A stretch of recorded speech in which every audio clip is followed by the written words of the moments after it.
Hey, brothers and sisters, what's up? This is the Reluctant Nabi back again. And talking about the further decline of the Afro community, the melanated community, and kind of how this happens. Why is it in such decline? And keep this in mind. We remember when we do not hold to the female to judgment the same way we hold the males. For somebody who is as deceptive and as wicked as they come, you're guaranteed to run into many types of problems. But we don't see it coming because we always looking for a way to give them a pass. Why? Because of a uterus. That's it, simply because of a uterus. All right. And so what happens is when they are in judgment, I want y'all to understand. Sorry for the fading. That's me moving kind of away from the mic. When they are in judgment, there is usually some simp to bail them out. When I say they are in judgment, yes, I am talking about the the BAWs or the BAFs. When their evil ways, their evil and wicked ways, puts them in judgment, there is some simp always there to bail them out. So, what is there to stop them from being wicked? When men use their resources to keep them wicked. I want y'all to consider that and contemplate that for a hot second. Why should they change if change is not required of them? They don't have to change their behavior or anything to be bailed out of situations they put themselves in. There is always somebody coming along and keeping these BAFs from being punished in the way that the Most High wants to judge them. Their whole thing has been getting around judgment. In the United States, they do it oh so well. All right. Well, we have a video that I put up about women that went and drunk up a big tab and was left with the bill. And we was trying to figure out where this happened. And it may be about a year ago or something. I can't remember how long. But there's a point to why I bring this back up. I was on the phone discussing with another brother, and we wondered whatever happened. So I went and just decided to look it up, see if they had to come up with paying the bill. All right. And in looking for them, I found out that there's a nickname for these type of melanated women that the African use, and they call them slay queens. As a matter of fact, this is what they think about many of the so-called black women that come over to Africa. They look at them as slay queens. All right. And so we can pretty much kind of understand the image that the women are giving to themselves. When you usually slay something, that's usually a good thing. And then the queens, all right, the only ones referring to the melanated female as queens are the unwise, non-thinking, weak-minded hoteps over here that are the very problems of the community. Why are they the problem? Because when somebody is passing judgment on these BAFs for doing the wickedness to the community, they are there to give the wicked cover. Let me repeat that. When judgment is being passed to the wicked, melanated BAFs, okay,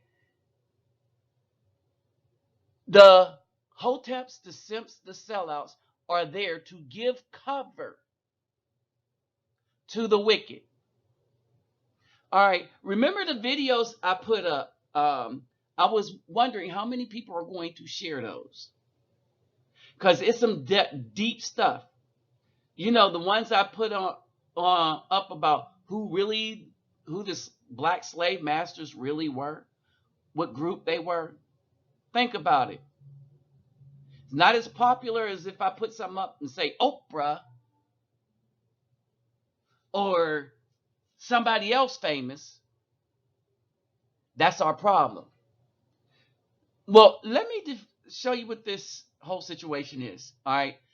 First, let me say, Hoborn Hadu Gudak, all the way to the bank. Fasus Losh, Bonjour, mes amis. Kedu Bawani Konnichiwa. Nia Niama, Sani Bonani, Jambar Bayagani, Assalamu alaikum, and Shalom. Okay. And check the description box for the Slave Queen definition. And let's get them thumbs up, like, share, subscribe. And when you subscribe, click the notification bell. All right. My donation link will be in the description box along with my email. All right. So this is brothers. This is to brothers that hold up the community. Remember, if the community is led by females, it usually is being torn down. When it's led by the men, it's usually being built up. When there are no male children being created in great numbers or being ruined by the female, then you have no community. Our most important asset has been destroyed by our own to the tune of 24 million to 50 million if you count California, New Hampshire, and Maryland. New Hampshire, California, and Maryland is not counted in the 24 million. That's more than every other thing combined and almost double that have destroyed Afro people since 1973. Marinate on that for a minute. And so then we get back to the poor slave queens. Y'all remember this?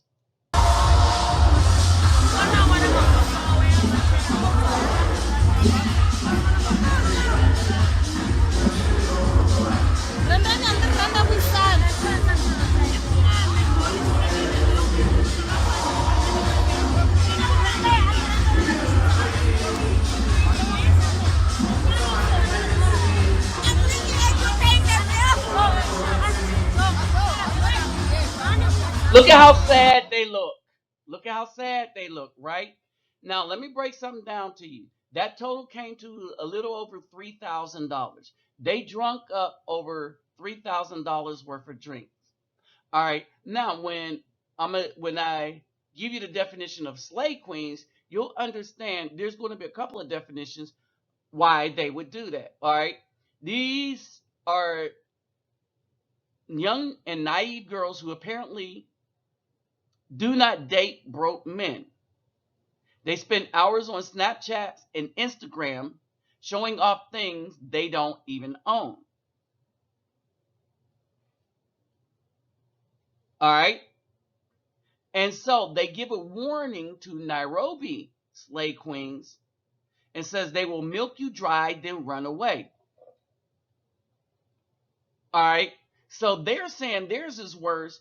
And a lot of the brothers are like, well, the BAF in the United States is worse, is because not only will they run away, they'll take your child, put you at risk of going to jail, losing your license and job and everything, and they will rob you for the next 18 years legally. Period. All right. So as we understand that, let's take a look into this again and understand that the problem with the melanated BAFs is becoming global. Pandemic, not just an epidemic in the United States.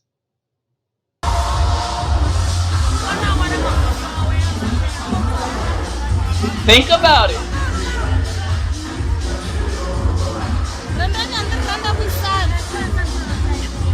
All right, and they're trying to figure out what to do. So if you look at it, much of that is the tax. If you look at the receipt again, much of that is the tax. So if we look further into this, these are African, you know, the African version of a slave queen, right? If you are familiar with modern slang, you might have heard of the word slave being used in a figurative way, right? If you say that something is slaying, it usually means that they are doing very good on the job, and if it's a competition, destroyed their competitors by being so much better. When it comes to the term slave queen, one would think that it also has a very positive connotation. After all, slaying, slay, and queen as exclamation is a form of encouragement. So slay queen has to be something good, right? Wrong. These days, many people in Africa, especially Nigeria and Kenya, use the term slay queen to describe women or describe a woman that likes to show off her luxurious lifestyle even if she lives in the poorest of neighborhood and struggles to stay on her feet, much like the BAFs here in the United States.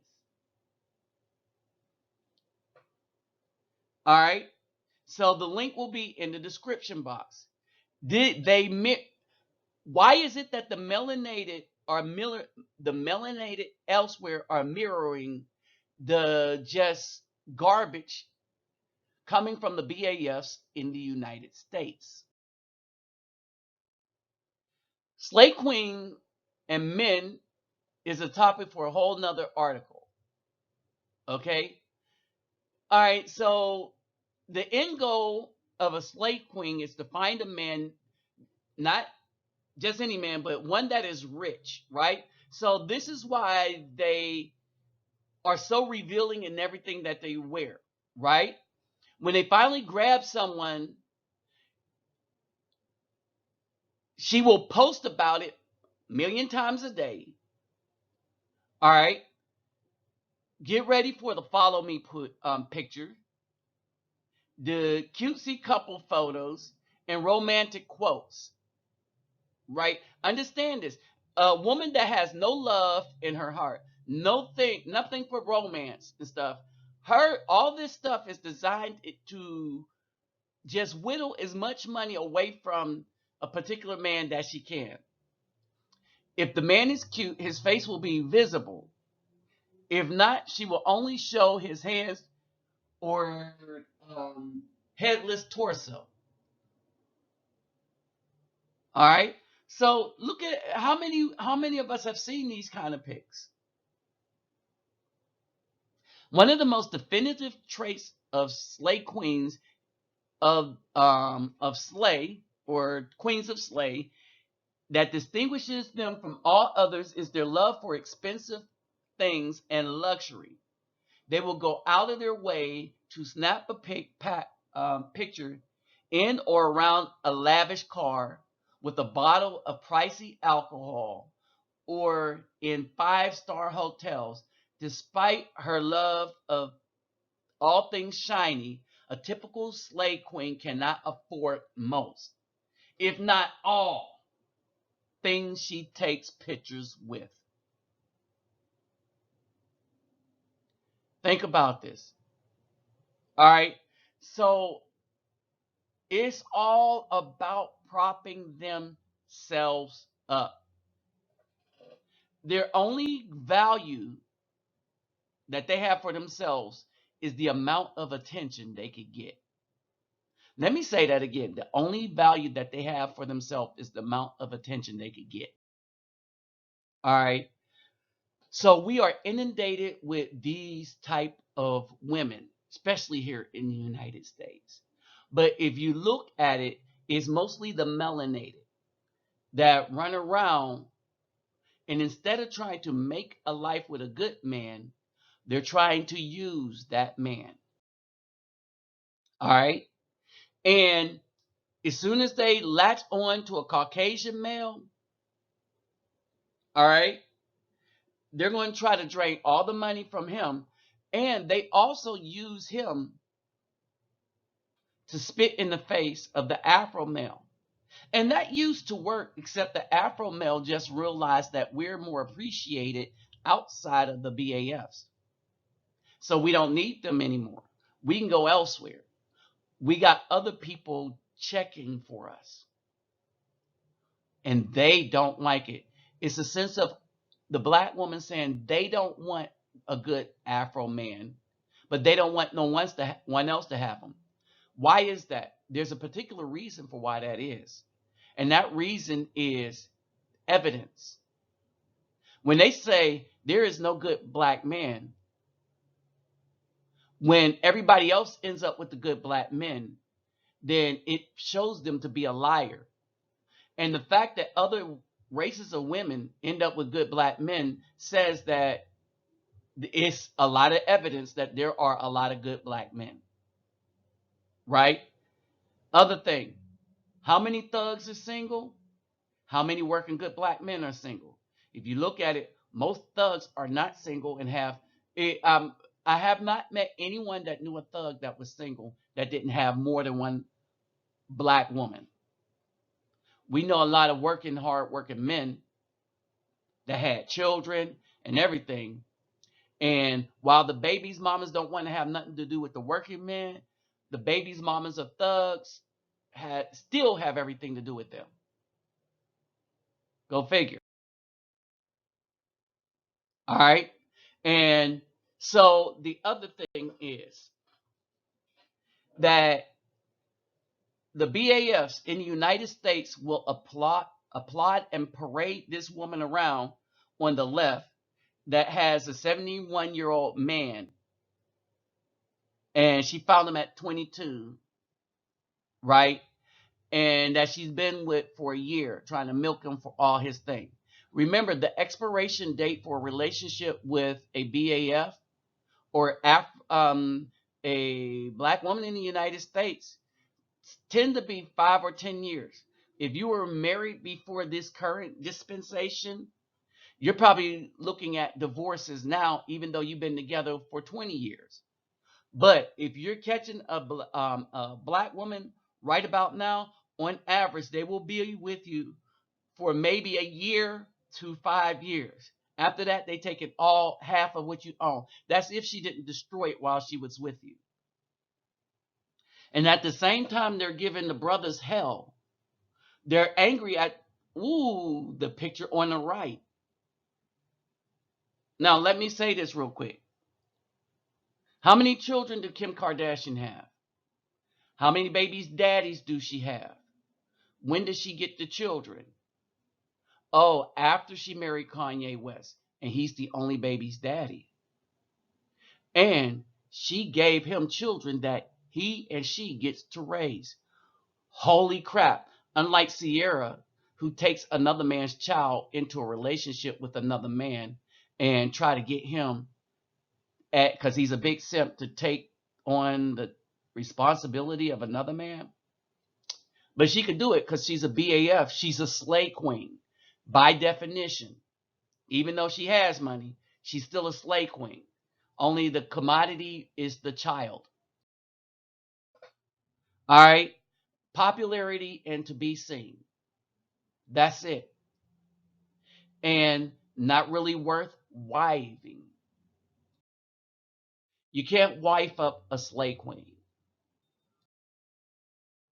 All right. So when you get back to it, these slay queens ran across a king that wasn't having it.